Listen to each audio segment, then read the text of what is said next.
আমরা সেই গৌর নিত্যানন্দের মহিমা, ধামের মহিমা এবং কৃষ্ণ বলরামের অভিভাবক, আমাদের গার্জিয়ান, আমাদের মঠের উপদেষ্টা প্রধান এবং আমাদের প্রাণপুরুষ বিষ্ণুবাদ অষ্টোত্তর শত শ্রীশ্রীমৎ ভক্তিরক্ষক নারায়ণ গোস্বামী মহারাজের শ্রীমুখ থেকে আমরা সেই সমস্ত অপ্রাকৃত কথা শ্রবণ করব।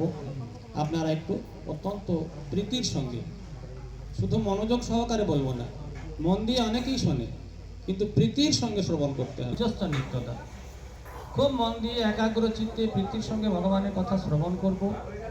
এদিকে ভগবানের ভোগ হবে। আমাদের এসছেন কৃষ্ণ বলরামকে সঙ্গে নিয়ে। ঠাকুরের গ্লাস আছে তো, ভালো করে আমার মোবাইলে ঠাকুরের ভোগের ব্যবস্থা হবে, ভোগ হবে।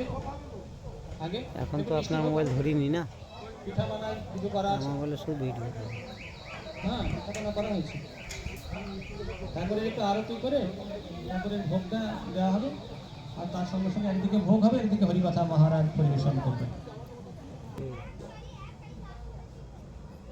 কৃষ্ণ মহারাজ এদিকে চলে এসো।